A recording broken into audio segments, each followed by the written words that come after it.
Okay, guys, well, it's that time once again for me to react to some Nostalgia Critic. And yes, more Nostalgia-ween happening. And,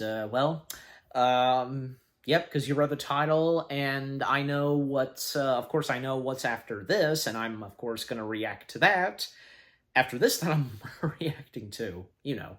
So, yes, the Nostalgia Critic has finally done a review on Leica's ParaNorman. Yeah, I've seen ParaNorman, of course, and I've done my review on it for, past Halloweenish, past batch of Halloweenish reviews that I've done, if you want to go check that out.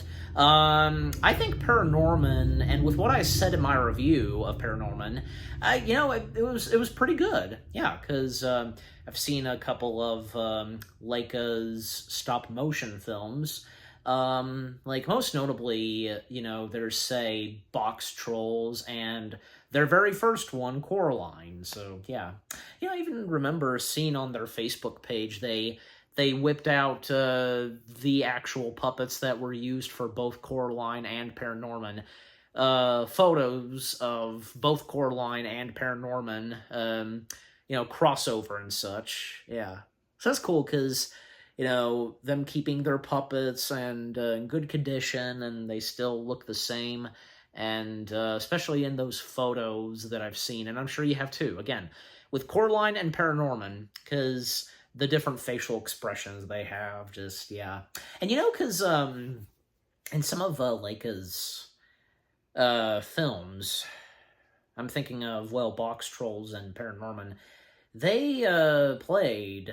they showed, I should say, some behind the scenes and during the end credits.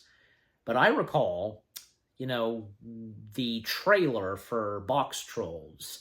Now, that one, it was amazing, because, behind the scenes on them working on Box Trolls, I'm sure you know it, and, the song that plays, they've got the whole world in their hands, yeah.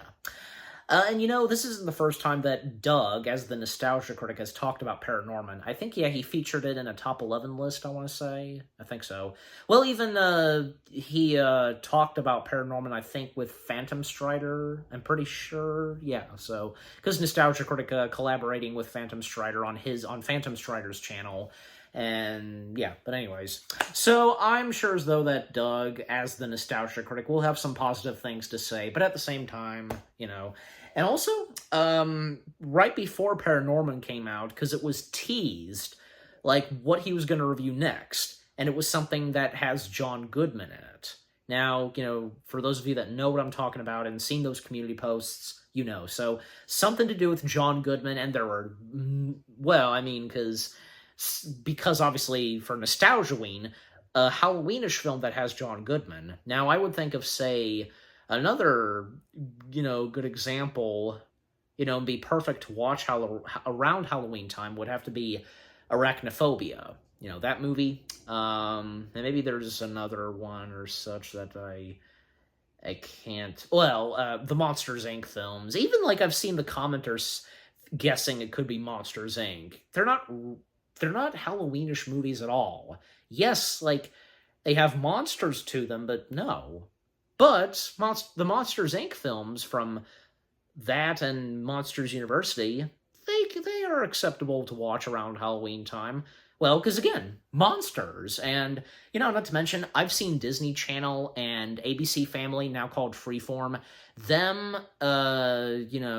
screening Monsters, Inc. on TV. You know what I mean? Just, yeah. Like, always, around October. So, along with a bunch of other, films that are Halloweenish, from Nightmare to the Halloween Town films. I know that Freeform has done Beetlejuice and Hocus Pocus. And if there's any other film like Monsters, Inc. that's not really Halloweenish, just, All right, but anyways. So, enough said, and without further ado, let's see what the Nostalgia Critic has to say on his review of ParaNorman. Beginning in 3, 2, 1, go. This episode brought to you by Prize Picks. Daily fantasy sports made easy. I've got lemonade because I had dinner, so... Make the sun die. Drizzle it with you. Cover it with blood. I wonder how this would turn out, the green straw, on green screen. I'll find out. Candyman. The Candyman.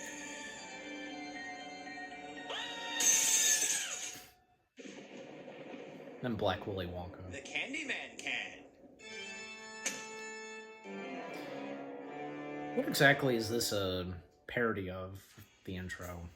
For this year's Anything new? It's Nostalgia over 3 Week. years old, that's very unlikely. Almost as old as when my movie was forgotten. Oh, come on, Wendell. Your film's not even 5 years old. Or is it wild? I confuse us too. I think I'm the one that Jordan Peele played. Oh. And Peele is the bald one? I know you didn't just ask that. Calm down, Wild. Your movie will have its day. You should listen to Quartz Brad over here. Just because our films usually die with audiences when they're released. Doesn't mean they can't have a good afterlife. It's true, Wild. A lot of times stop motion movies aren't huge hits. But if you give it time, it eventually works out in the end. Was Fantastic Mr. Fox always there? Yes, I don't recall seeing him earlier. I always appear when I can be symmetrical somewhere. Try looking at me from a different angle. That's good on the lip movement, like, you know, and just how it is in the movie. Bottom line, you shouldn't be let down The if your Fox film mask. doesn't become an immediate cult classic. Sure. Just let me buy the exact same amount of Corpse Bride merchandise right next to the Nightmare Before Christmas merchandise. That movie's only more popular because it works for 2 holidays. And what theme park attraction do you take over every year? I'm in talks with Six Flags to remind them that I exist. Okay, so nobody's as big as Well, Nightmare Before come Christmas, on. but you still have a lot of people that value you. Yes! Stop motion movies have been around for over 100 years, but their popularity has been anything but consistent. True, there's always going to be a fan base for it, but that fan base isn't always super profitable. After Nightmare Before Christmas, though, an interesting trend started to stop motion movies either doing poorly or just well enough at the box office, getting a huge following later. These followings have equaled out to merchandise, re-releases, and film nerds like me discussing them. The trend usually centers around a Christmas-themed story, a Halloween-themed story, or in Nightmare's case, both. While Disney and Warner have certainly tried to capture that similar magic, another studio named Laika tried to do something similar, bringing in the director of Nightmare Before Christmas and garnering a pretty popular flick called Coraline. Since then, there's been several weird and odd stop-motion movies with a dark edge from Laika, and the film that kept that tradition going is... The Missing Link? Yeah, seriously, what was that? No, ParaNorman. That photo that just showed, did Laika do that one? Because I don't see why not. Released in 2012, there's often a playful competition about which Laika film about a kid battling dark forces is better. This or Coraline. And honestly, even all these years later, it's still a little tough. Coraline has the better characters, but ParaNorman has the better story. So while yes, its humor and personality isn't What was wrong quite with as the story strong in as its Coraline? predecessor, ParaNorman has more engaging twists and dark turns that, as many people have pointed out, are rarely seen in kids' films nowadays. This truly does feel like a return to those 80s family flicks that wanted to either toughen your kid up or let him enjoy the creepy and bizarre.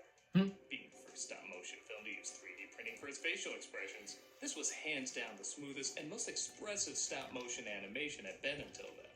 And even today, it's still a marvel. There's a lot Bottom's of hard work and dripping. creativity that went into making this, and we're going to take a closer look at how much of it paid off. If for any other reason to prove that stop-motion films do eventually get the respect they deserve. Yeah, tell that to Frankenweenie. Hey, he's right over there.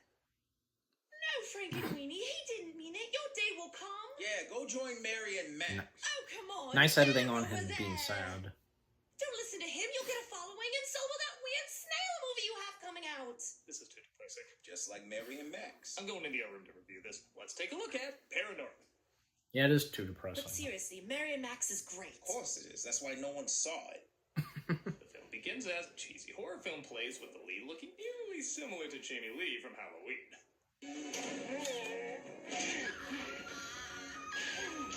Wait, what's holding him up against the door? Ew!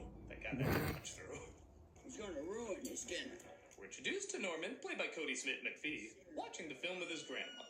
Cleverly hidden with Why can't you say Right voiced in the by? distance, so it's a little tricky to notice you can see through her. They just bothered to sit down and talk it through and be a different story. Nah, I see what you did there.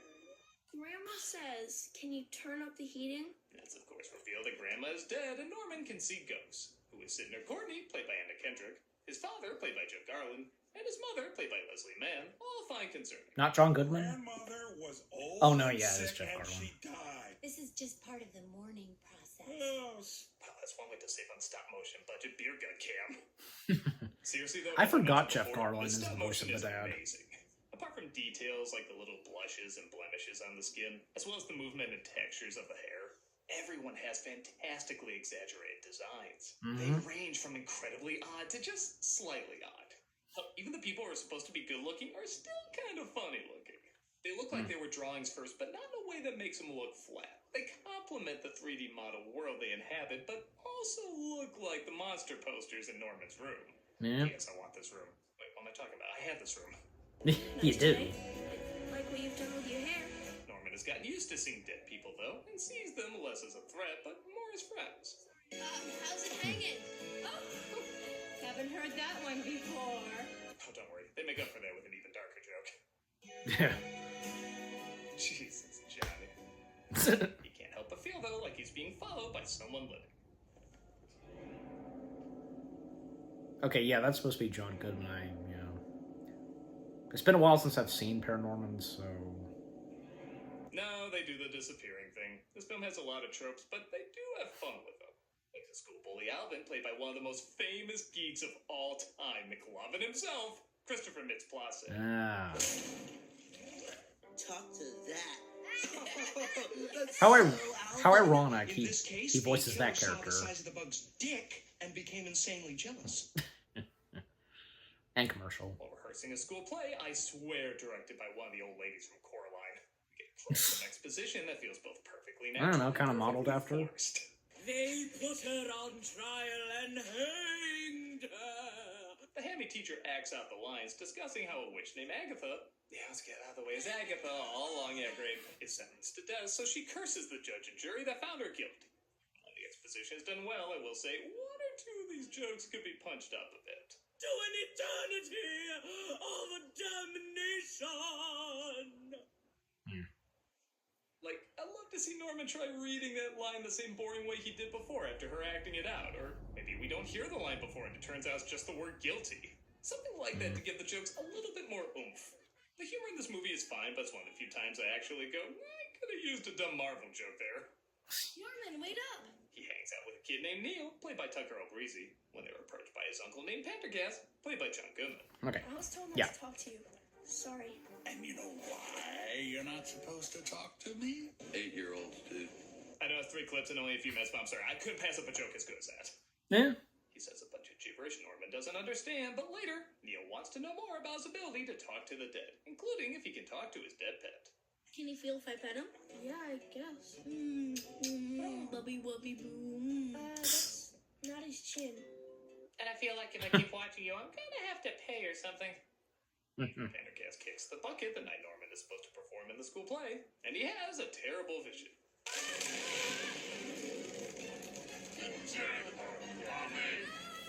And they brought a chicken. Norman panics, falling off the stage, and I love the parents all filming it. Thus, the father gives a line that, in my opinion, is a little too mean for this character. And asked to be born this way. Funny. Neither did we. Yeah, that's too douchey. Yeah. I'd say he thought the window was rolled up, and then he noticed it was open a little, and he felt bad for saying it. That'd be a little leeway. Yeah. Yeah, they want to give everyone an arc and everything, but this is some Chicken Little territory here. I don't like it. While at school, Pendergast appears to Norman, saying he has to read a book to stop the ghost of the witch from raising the dead.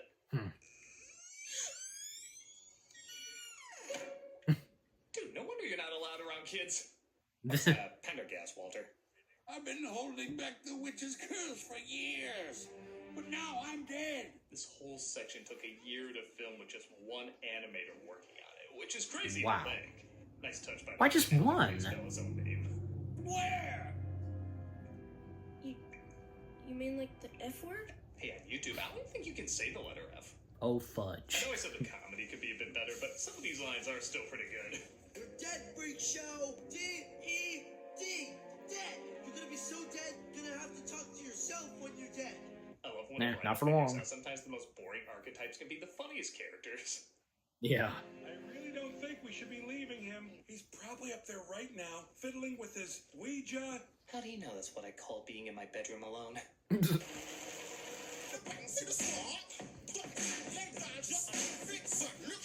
Hey, look, it's the CEO of Leica. Oh, yeah, it's a story. Yes, it is. Electric Dragon 505 established Blood this. from Pendergast's body. Gotta love a kid film that dedicates 2 minutes to just beating up a corpse. Then he makes his way to the gravesite only to discover the book he's reading is a fairy tale. Once upon a time, in a far-off land, there lived a king and a queen. They engage in one funny song number and then indulge in low-calorie mediocrity. Nothing stops him from reading the story, and thus the witch is awakened, combining stop-motion, ink, and CG to make this really cool effect, resulting in Puritan zombies rising from the grave. It would have been so easy to design them as normal people with just green zombie skin, but again, every one of them stands out with unique exaggerated features. And that's good.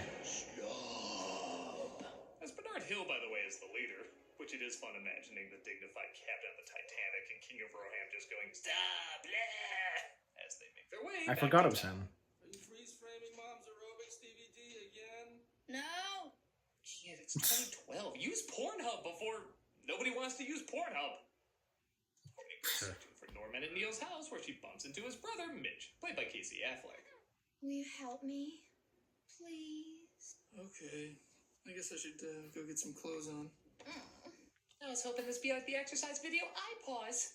They run into Norman and Alvin I and forced pause? to partake in a chase scene. What do we do?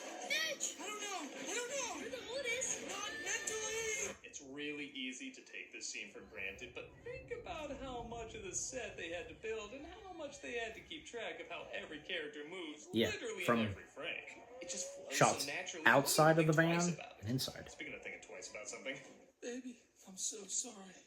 You'll be alright. We're gonna get through this together. His van. seen this movie, you know that's clue number one. Okay, commercial. I had a feeling that... And Gandalf will score a touchdown, and Harry Potter will be MVP. What? Okay.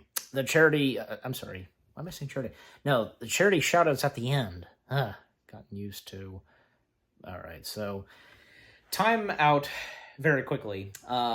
So what he's talked about so far, and we're up to 14 minutes and 29 seconds, and there's 10 minutes and 57 seconds left of this review. Yeah, so far he's had some positive things to say, but some things that he pointed out, like most notably, excuse me, ParaNorman's dad, that comment he made, I mean, maybe if they had done that, where he immediately felt bad for saying that, yeah, it would have worked great. Why didn't they? I can think of, say, like, King Triton, because in The Little Mermaid, when he destroyed all of Ariel's collection, he had a look on his face that, he felt guilty. He felt guilty doing it and breaking her daughter's heart, but at the same time, he just, how he felt, and before what would happen later on in the film, and realizing that humans aren't that bad, he was just, he felt that he was doing it for his daughter's own good. But still, he felt really bad for what he did. So, yeah. He didn't, I'm sure he didn't want to do it, but anyways. But, yeah, and some other stuff that he pointed out, because, I had no idea. I don't know, maybe I'm not sure if I did, no, because, pointing out with the toilet paper, because in the bathroom stall in school, because it took 1 year and one animator to do that. Again, I ask, why just one? Why one animator? Why couldn't...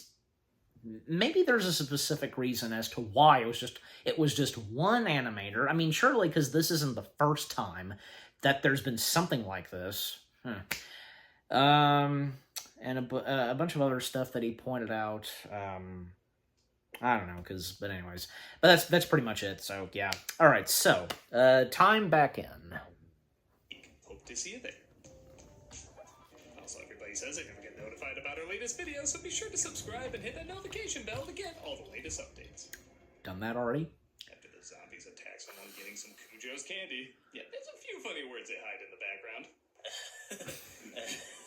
Witchy wieners? Freak out about? Well, let's face it, things Puritans would freak out about.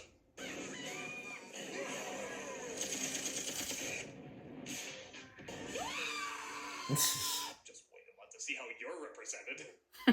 Zombies! Kill him in the head! It is humorous that the townsfolk, in an attempt to stop what they think are bloodthirsty monsters, become bloodthirsty monsters themselves. You'll find that's a pretty heavy theme in this movie. Yeah. What do you think you're doing firing at civilians? That is for the police to do! Topical. Norman tries to talk to the witch to figure out why all this is happening, so she shows him. And I'll just say it, my jaw hit the ground when they revealed who the witch actually was. Execution!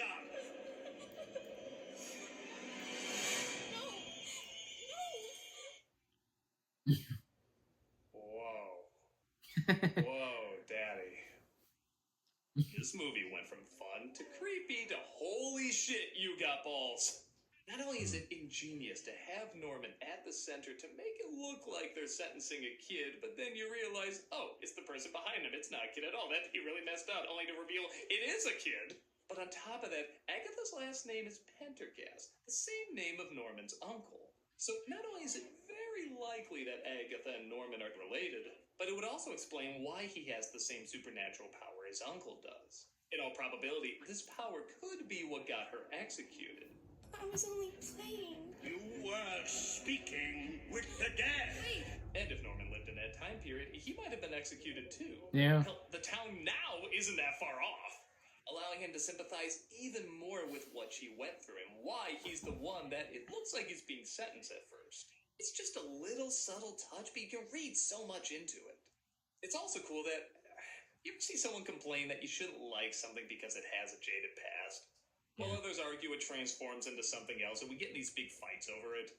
This film very smartly embraces these modern transformations with humor and creativity, at times playfully mocks them for how watered down and exploitive they can be, yet at the exact same time reminds you there is a bloody and disturbing history to most of it. Yep. This is so much deeper, with so many more layers of understanding to the history of these fascinations than tweeting, "You like blank, so you're part of the problem." I think the same way grown-ups dress up like slashers but acknowledge they're scary because there really are killers out there, the same way kids can dress up like witches but also acknowledge there's a really terrifying history. Except it's not what those who are perceived as witches did to others, it's what was done to them. Yeah. This is some smart, challenging shit for a kid's film. It is. As if that wasn't enough, the film also acknowledges there's really no straight-up villain, even though there is wrongdoing. The zombie judges just want him to stop the curse as they feel awful about the wrong they did, but at the time, they didn't know it was wrong. Yeah. How could you? I believed we were doing what was right. I was wrong. Make no mistake, I like stories with pure evil, unredeemable villains, and I like making jokes about how people can be cartoonishly evil, but those are stories and jokes. The flip of that is important too. All of us can get lost in our own extremism and lose our humanity to it, as well as destroy the humanity of others. Yep. Also, subject change hint number 2. This may be the last chance I get to tell you how I feel. Well, no, unless we get brought back as zombies, and then technically a little longer. Another commercial. Norman tries to calm down the mob and point out that the zombies aren't looking to hurt them. He even gets the support of his friends and family who originally doubted him. So, Yep. they're not going to hurt us? Does it look like any of them are trying to hurt you? I was trying to hurt them. He instantly wins the crowd over. Again, knowing how our world works, that's probably the biggest work of fiction in this. And Norman goes to Agatha to talk it out and end the curse once and for all. Unsurprisingly, though, Agatha is pretty pissed off, and in what I can only describe as about 90% of the internet, the bullied has become the bully. Even literally pushing and shoving him. Once upon a time, there was a little girl. What? Who was different from the other people in her village. Instead of reading the fairy tale to put her to sleep, though, he tells her a news story about a girl who manifested the same injustice that destroyed her, and will continue to destroy others unless something changes. Yeah. Everything from the acting to the effects work to the music to how she's designed is about as perfect as a movie can get. Oh, yeah. Killed her! No! Something in her came back. The longer it stayed, the less there was of the little girl. For all the little things that didn't quite work out before, this is chillingly good filmmaking. All that's left of you now is mean and horrible. It's not true. Then stop. This is wrong and you know it. Get away from me. Remember. He finally gets her to remember a happy memory of when her mother read her fairy tales. One of the few happy memories she has. But this time, the mother isn't there. However, Norman is. And he gives her the support she needs, the same way his friends and family eventually gave him the support he needed. In a similar way, immense pain can spread more hatred. Immense kindness can spread more peace. I think you're just a little kid with Well, a her mother special not being gift. there probably No, because... only ever wanted people that don't Yeah, I understand believe me. so. Not only are the expressions on these characters emotionally charged, but you can see clearer now how much they look alike. And by helping her accept her and her gift, he also accepts himself and his gift. I'm not gonna lie, every time I watch this scene, it hits a little harder. Is this where they buried me? It's a pretty good place to sleep. That story you were telling, how does it end? I think that's up to you. At first I wish they would point out more that they were related, but I like it's more about just trying to help someone who's in pain, and not necessarily someone who has a connection to him. It makes it feel a bit more selfless. Yeah. She rests on her own without any help and disappears, finally finding peace. Even the Puritans are released from their curse.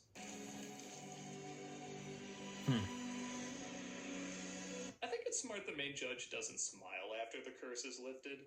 Like, he's still scarred by the truth of what he's done. Yeah. It's a small detail, but I think it's important. Well Very done, good. son. You did it. Yeah, screw you, you piece of... Okay, it's not accepting and understanding, just... Couldn't like a lightning bolt take out his eye or something? Not die, just... if he did, Norman can still talk to him. Yeah, he can die. Me and Norman are in a lot of the same classes. We're pretty much inseparable, best buds. How good is Now this? you Right, are. killing two birds with one stone? It combines the best joke of the movie with literally the first openly gay character in an animated film. And the character's not bland or feels like he's just on a token checklist. It really helps shape the humor and the character. Maybe we could catch a movie sometime. That sounds great, Kathy. You know, you're gonna love my boyfriend. He's like a total chick flick nut. Oh, and bi people aren't a possibility yet in animation, so I'm stuck. Norman even thanks Neil for always sticking by him. You stood by me. All the time. Yeah, of course. Don't get weird or anything. We just established your brother's kind of weird or anything. Time to use that joke. Eh. Norman is more respected now and even helps his family get closer to, well, their family. So, what's happening now? What's happening now is I say this is the best stop-motion movie ever made until I go back and watch it again and remember, oh yeah, it's mainly that last third, but the first two-thirds are still pretty damn impressive. Okay, the first two-thirds do have some pacing issues. There is some filler that can be cut, and the comedy could be a touch funnier, but it is a film that gets better as it goes along, and gets better the more you watch it. Yep. The artistry, the creativity, the characters, the story, it's all wonderful, but then suddenly becomes spectacular as soon as that twist is revealed. I could watch the final act of this movie and never get tired of it, but everything before it still works, not just for all the little details setting up the final act, but also the charm that comes from these people in this scenario. Yeah. Like I said, I do like the characters more in Coraline, but I adore the layout of the story and what a potent impact it has by the end. It's also nice that it isn't just a carbon copy of Coraline. I mean, really compare these two characters, they are polar opposites. Yeah. Yet they both go on dark and creepy adventures that seem unique to them. I like you can watch these two back to back, and there's similarities, but it's never repeating.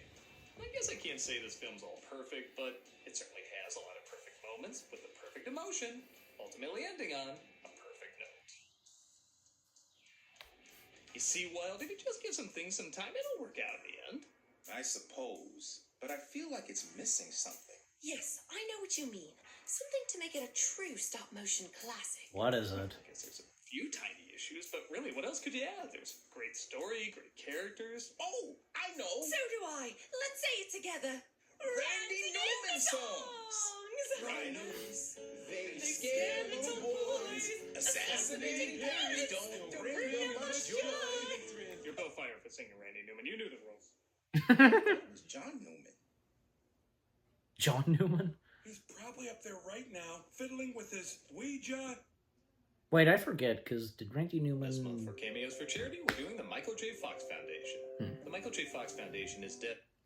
Alright, so the charity shout-out as always. And I'm going to get the next Nostalgia Critic video set up.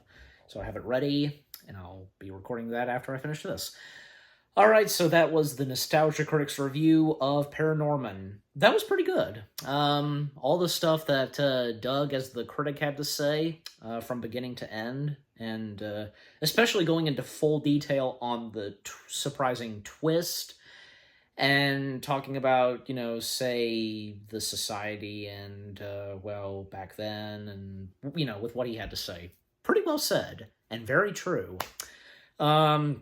Yeah, just, you know, ParaNorman, yeah, I mean, I don't know, because I believe, yeah, probably is kind of underrated. And with what Doug had to say at the start about stop-motion films, I mean, I don't know, because who doesn't love stop-motion? I do, of course, and I'm sure you do, too. Something about stop-motion that's, you know, it's made cinema history and animation history, without a doubt. And Nightmare Before Christmas isn't the only one, because... come on, like, you know, we've had, like, say, we've had Chicken Run, we've had Fantastic Mr. Fox, which, by the way, Fantastic Mr. Fox, like, a big thing that would come for Fantastic Mr. Fox being the Criterion Collection, if you know what that is. Yeah, so, and, also, like, say, yeah, Gumby, and Chicken Run, Wallace and Gromit. If I said Wallace and Gromit already, but just, anyways. Yeah. But, just overall, because with ParaNorman itself, and with what Doug, as the Nostalgia Critic, had to say, not bad, not bad. And some of the things that he pointed out, well, yeah, but yeah. And the jokes here and there, and there are some things that I forgot that were in ParaNorman, but at the same time, yeah, because, like I said, it's been a little while since I've seen ParaNorman, but... yeah, I know for a fact because it is good, and well, because I did my review on it. But yeah, just overall, the Nostalgia Critics review of ParaNorman, it was a pretty good review. And what about you guys? What did you think of the Nostalgia Critic video itself? His review on ParaNorman. Have any of you seen ParaNorman? Do you think it's a pretty good stop-motion film? Is it one of your top favorites? And from Leica Studios... what are some of your favorite moments, and were you two, like Doug, just shocked by the twist reveal of the little girl? Yeah. But yeah, just overall, what do you think of the Nostalgia Critic video itself, and with what I've had to say, my reaction, and yeah, what did you think of my reaction? Leave comments and give this reaction video a like, as always.